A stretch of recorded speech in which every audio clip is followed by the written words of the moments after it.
Saludo a Catalina Pérez Correa, investigadora del CIDE, y si alguien sabe y ha estudiado y ha hecho reflexiones muy profundas sobre este tema de la militarización de la seguridad pública es Catalina.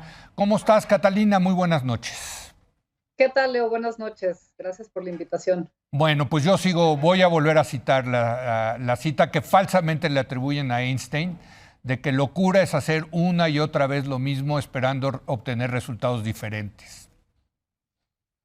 Pues sí, creo que eso parece que a veces hemos estado frente a hechos similares varias veces, aunque yo creo que esta sí hay cosas que son muy distintas, ¿no? Primero, creo que no solamente se trata del el evento en sí mismo, sino lo que sucedió después frente a las protestas de los vecinos y los familiares, y luego también la reacción por parte de las autoridades. Entonces creo que son tres temas distintos en torno a un mismo evento que son muy delicados y muy preocupantes, ¿no? El evento en sí, que es que hay una versión oficial, una versión de las víctimas sobrevivientes y de los vecinos.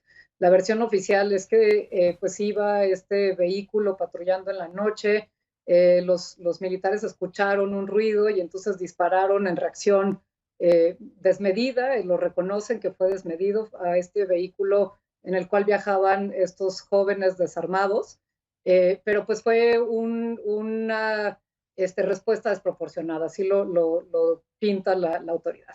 Los testigos, en cambio, el sobreviviente, el séptimo chico sobreviviente que nos enteramos que existía, lo que narra es algo distinto, es a los militares pegándole a un coche por atrás y disparando, pareciera que con la idea de ejecutar a la gente que estaba adentro. También hay un testimonio en el que se narra que bajaron a dos de los chicos todavía con vida y les dieron un disparo en la nuca, lo cual ya habla de ejecuciones sumarias, pues no nada más al calor de los hechos, sino premeditado y con la intención de hacerlo, ¿no? Entonces, esos son los hechos. Hemos platicado aquí mil veces acerca de, pues esos son los riesgos de tener a los militares, cuál es la política, qué es lo que está pasando, si hay o no hay una política de ejecución sumarias en el país.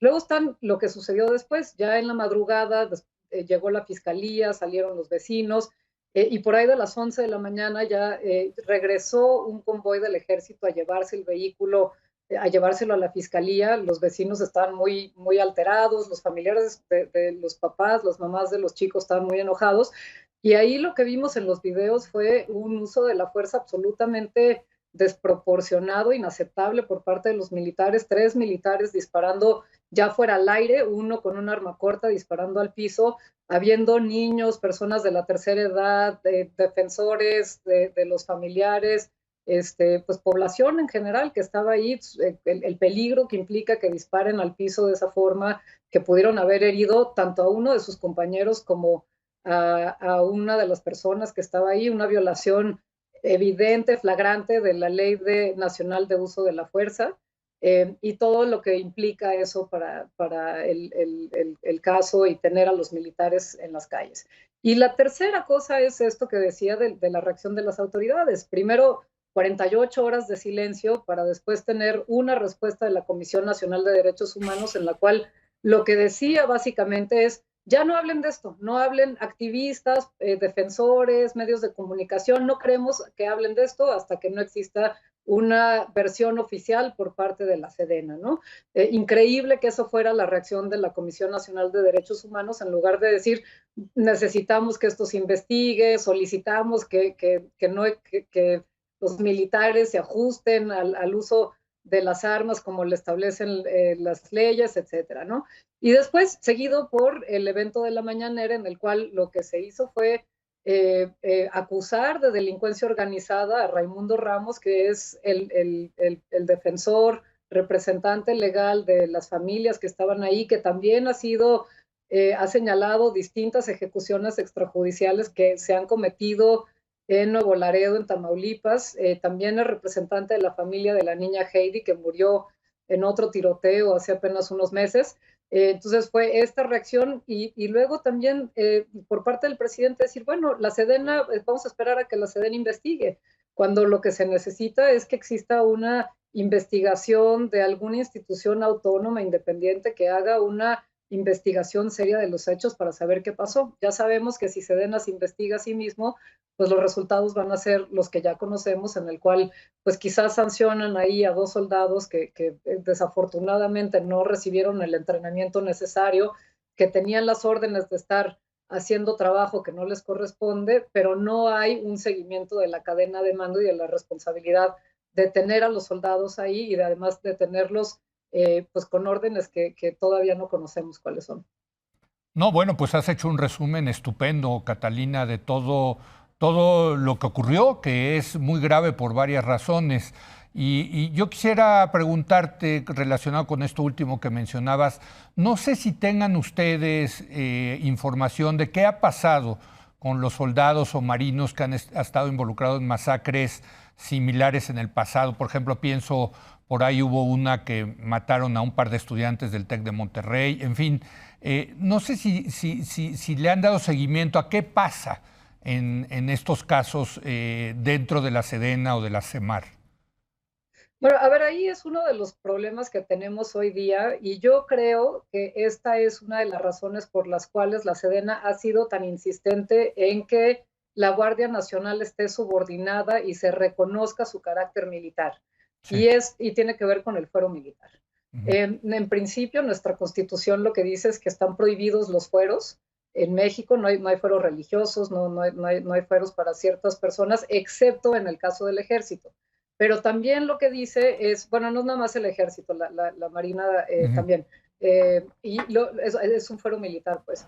Y lo que establece es que ese fuero subsiste para faltas a la conducta militar, pero no en delitos en los cuales estén involucrados ciudadanos civiles. Y pues uno de los temas que hemos visto de manera recurrente es que cuando hay delitos de este tipo, no se acude a las autoridades civiles, sino que se va directamente al fuero militar. Y el fuero militar tiene reglas que son distintas al fuero civil. No es el poder judicial normal, es un poder militar, es el poder judicial militar, en el cual, pues si en nuestro poder judicial civil hay poca transparencia, en el poder judicial militar es aún más opaco. Ya hay reglas ahí, por ejemplo, los jueces no tienen que ser abogados, distintas reglas que rigen los procedimientos, ¿no? Y no sé exactamente, digo, podríamos hablar de los distintos casos. En el caso de Tlatlaya, si no me equivoco, en el cual la Comisión Nacional de Derechos Humanos en su momento emitió una recomendación y reconoció que hubo pues más de una docena de ejecuciones Sí. extrajudiciales. Si no estoy equivocada, según yo no hay una sola persona que aún sigue en proceso y fueron absueltos absolutamente todos. Eso es lo que yo recuerdo, pero pues en el caso, por ejemplo, de la pareja que falleció de disparos de miembros de la Guardia Nacional cuando estaban las manifestaciones en esta presa en Chihuahua, fueron llevados ante tribunales militares, no ante tribunales civiles, ¿no? Entonces, la existencia del fuero militar es uno de los grandes problemas que tenemos en términos de que haya responsabilidad, que exista realmente una respuesta hacia la sociedad, hacia la opinión pública y que no existe impunidad en los delitos. Me queda tiempo para una pregunta más, Catalina, y aquí en la mesa pasada hablábamos de cómo romper este equilibrio que tenemos en México tan perverso desde el sexenio del presidente Calderón. ¿Qué tiene que pasar, decía Blanca Heredia, para que nos demos cuenta que esto no está funcionando y para cambiar las cosas? Te lo pregunto a ti porque a mí no me queda claro hasta dónde podemos llegar para darnos cuenta de que esto, la militarización en seguridad pública, no está funcionando. No, a ver, es que creo que el problema es que es una respuesta muy cómoda para las autoridades civiles. Y aquí sí me parece que es importante decir y señalar que no nada más es el gobierno federal, sino también los gobiernos estatales que son partícipes de esto. Ujú. Los gobiernos estatales también le ceden sus presupuestos de seguridad pública y de otras ramas a los militares para que hagan su trabajo y así quitarse el problema de encima. Creo que hay una parte en la cual tenemos que convencernos como ciudadanos de por qué ha fallado y por qué falla esta política como política pública, pero también tiene que haber una decisión por parte de los gobernantes de decir, no, esta no es la ruta, ¿no? Y eso fue una de las promesas de campaña del presidente López Obrador, y pues ahora estamos frente a uno de los gobiernos más militaristas que ha tenido México. Es increíble la cantidad de facultades que se le han dado a los militares, no solamente en el tema de seguridad pública, sino en otras ramas de gobierno, ¿no? Así es. Y me parece que ese es uno de los problemas, que no hay realmente el deseo, la voluntad de hacerle frente a los militares ante todo esto que tienen. Yo realmente lo veo muy difícil hoy día que se le pueda poner freno, porque además llegan los militares en los gobiernos estatales, eso lo hemos visto en los distintos estudios que hemos hecho desde el CIDE, en el cual le proponen a los gobiernos estatales llevar a cabo esta u otra función, y no se atreven los gobernadores a decirles que no. ¿Por qué? Porque la seguridad del Estado está de por medio y porque tenemos pues todo este problema de delincuencia organizada, y son muy pocos, los hemos contado con las manos, cuáles son los gobernadores que han dicho no necesito al ejército aquí, lo que vamos a hacer es hacer frente a esto mejorando nuestras policías. Pero sí hay casos de ello, y creo que lo que necesitamos es ver qué ha pasado en esos lugares en los cuales pues, no se han militarizado los espacios públicos y la seguridad pública. Catalina Pérez Correa, muchas gracias. Buenas noches. Muchas gracias a ti, Leo. Bueno, voy a hacer una breve pausa. Voy a platicar con Carlos Heredia sobre el deterioro de la relación bilateral entre México y Perú. Regresamos.